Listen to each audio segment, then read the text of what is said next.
ఒక సైన్యాధ్యక్షుడు తన సైన్యాన్ని అనుమానిస్తే ఎట్లా ఉంటుంది? అవమానిస్తే ఇంకెట్లా ఉంటుంది? పార్టీ ప్రెసిడెంట్ తన పార్టీ కార్యకర్తల్ని సందేహిస్తే ఎట్లా సాగుతుంది వ్యవహారం? సరిగ్గా ఇప్పుడు జనసేన పరిస్థితి ఆ దిశలోనే సాగుతుందా?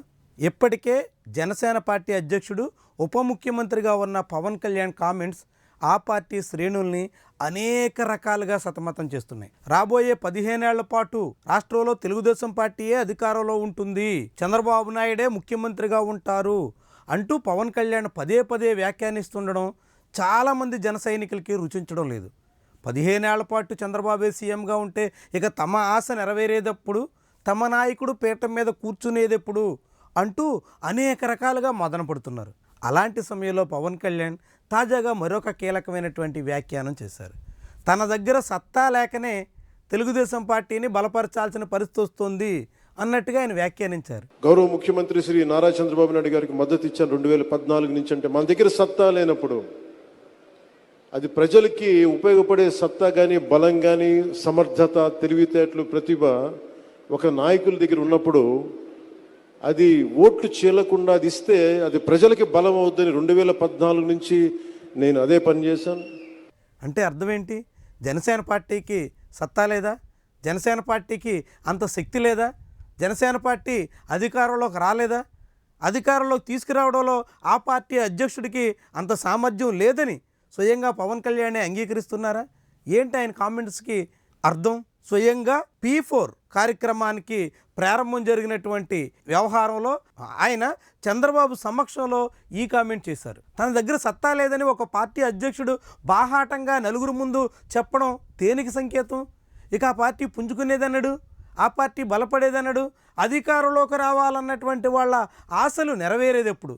ఇలాంటి ప్రశ్నలకు పవన్ కళ్యాణ్ తీరు సందేహం ఇస్తుంది. ఆయనే 15 రోజుల క్రితం పిఠాపురం సమీపంలో జరిగినటువంటి పార్టీ ఆవిర్భావ వేడుకలో తానే తెలుగుదేశం పార్టీ ప్రభుత్వాన్ని గద్దెనెక్కడానికి మూల కారణం, తన వల్లే కూటమి ప్రభుత్వం అధికారంలోకి వచ్చింది అంటూ చెప్పుకున్నారు. మరి అప్పట్లో తన వల్లే అధికారంలోకి వస్తే 15 రోజులు గడిచేసరికి తన దగ్గర సత్తా లేకపోవడం ఏంటి? పిఠాపురంలో తాను అధికారంలో తీసుకురాగలిగినటువంటి ప్రభుత్వం అని చెప్పినప్పుడు అమరావతి వచ్చేసరికి తన దగ్గర అంత శక్తి లేదు అని చేతులెత్తేయాల్సినటువంటి దుస్థితి ఎందుకు వస్తుంది? తను చెప్పినటువంటి మాటకి విరుద్ధంగా తనే ఎందుకు కామెంట్ చేస్తున్నారు? వాస్తవానికి పిఠాపురం వేదికగా జరిగినటువంటి సభలో పవన్ కళ్యాణ్ చేసినటువంటి కామెంట్స్ మీద తెలుగుదేశం పార్టీ శ్రేణులు రగిలిపోయాయి, తీవ్రమైనటువంటి రీతిలో స్పందించాయి. సోషల్ మీడియా వేదికగా జనసేనతో నేరుగా యుద్ధానికే దిగాయి. టీడీపీ జనసేన శ్రేణులు ఒకరి మీద ఒకరు తీవ్రమైనటువంటి కామెంట్స్ చేసుకునేటువంటి వరకు వెళ్ళింది. ఆ పరిణామాల్ని చల్లబరచడం కోసం, ఆ పరిణామాలకి సమాధానం ఇచ్చేదానికోసం పవన్ కళ్యాణ్ ఇలా మాట్లాడారా అనేటువంటి ప్రశ్న వస్తుంది. ఏం మాట్లాడినప్పుడు కూడా, ఎందుకోసం ఆయన ఇలాంటి కామెంట్ చేసినప్పుడు కూడా తన దగ్గర సత్తా లేదు అని ఒక నాయకుడు తన అచేతనాన్ని ప్రదర్శించుకున్న తర్వాత ఇంకా ఆ పార్టీ పుంజుకోవడం ఎన్నడు అన్నది ప్రశ్నార్థకం. ఆ పార్టీ ఎన్నటికీ ఇలాగ ఒక ఉపగ్రహం మాదిరిగానే కొనసాగుతుందా, లేదంటే స్వయం శక్తితో ఎదిగేందుకు ప్రయత్నిస్తుందా? పవన్ కళ్యాణ్ మాట తీరు చూస్తుంటే జనసేన ఇక సొంతంగా ఎదిగే ఆలోచనలో లేదు. పైగా తనకు అంత శక్తి కూడా లేదు.